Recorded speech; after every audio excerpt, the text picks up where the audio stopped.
Hello everybody, my name is Mr. Choins and I am one of the 8th grade pre-algebra and Algebra 1 teachers at Robinson Junior High, and I wanted to take a minute to introduce myself and kind of talk about how things work in our classroom.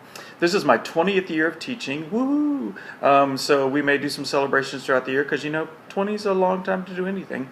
But I love what I do and I love being at Robinson Junior High. But I want to just kind of inform everybody about how things operate in our classroom so you kind of have an idea of how you can help your students do their very best in math this year. This is our classroom. And as you notice, I'll try to go slower, you can see that we're all set up into table groups. There are no desks. There are no rows. We're always working in groups. We have a few Chrome boxes over there against the wall just in case a student's Chromebook is not working or they're having problems. We have a couch in case anybody wants to work on the couch just in a more relaxed atmosphere there. But we're always doing work with partners or in groups. So it's important that students understand that when they come in and they're working in their group, they're always working together. And I want to show you what they're working on and what choices they have when they do work in our classroom. So we operate using a pathway to mastery.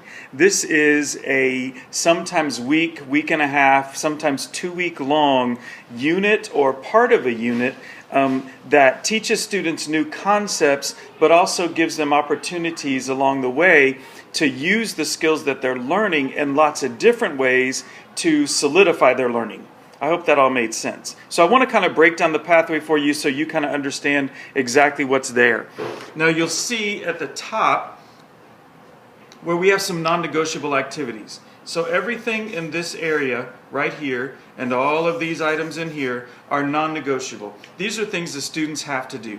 And you might notice that the dates are listed here so we know exactly how long the pathway is, and the topics that we're discussing are here.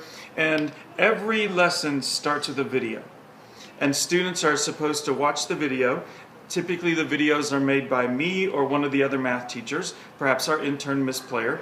But these videos teach the students what they need to know. You might be wondering, well, why do you use videos? Why don't you just teach the class?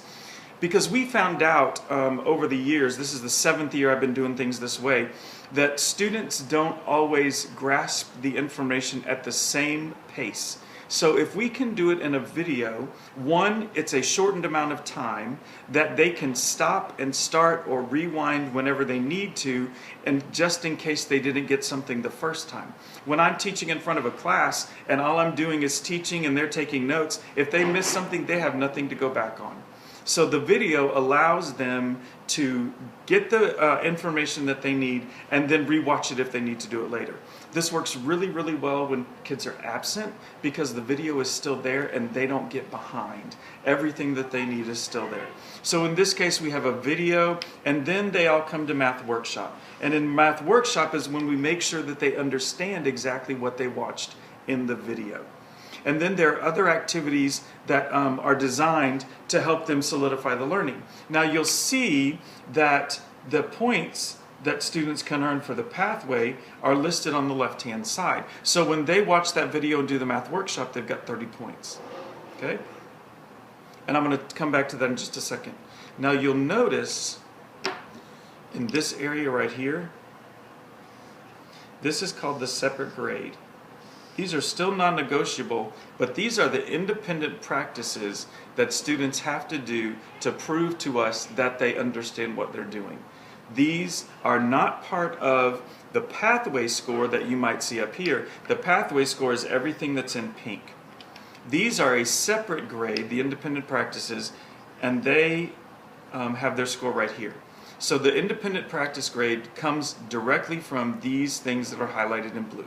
That's all this blue grade is those independent practices. So we're hoping that the kids have really watched the video, come to workshop, done some more activities to help them solidify so that when they do these independent practices, they know exactly what they're doing and they do well on those.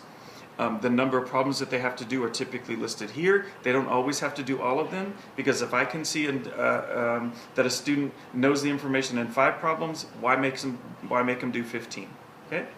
So now I'm going to scroll up just a little bit here. We have our menu board of activities that's down at the bottom. If you notice up with the pathway score, the pink area, there's 70 points available up at the top in the non-negotiable. So they've got options of earning more points to get up to that 100 or even over 100 if they want to. These menu board of activities change with every pathway. Notice that we have some independent work, some partner work, and some things that are done with partners, but they have to turn in their own assignment.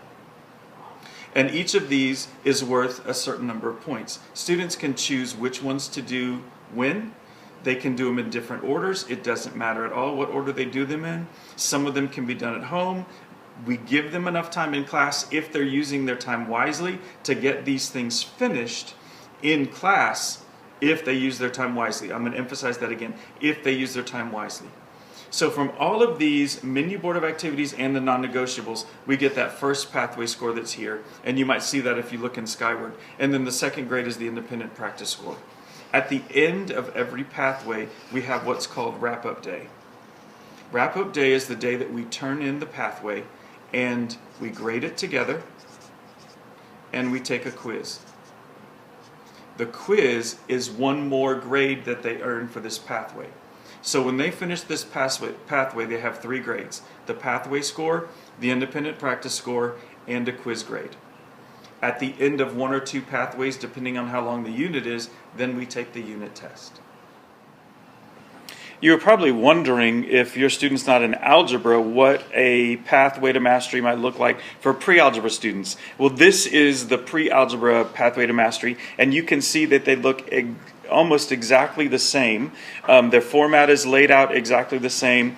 There's the non-negotiables at the top and the menu board items at the bottom. So it looks very, very similar. We just adjust the activities for what we're learning in the different classes. So I just wanted to make sure that you didn't think we were only doing this in algebra, but this is the pre-algebra pathway, just in case you needed that. C3PO and I really hope that this video has been helpful for you to kind of let you know how things work in our classroom this year.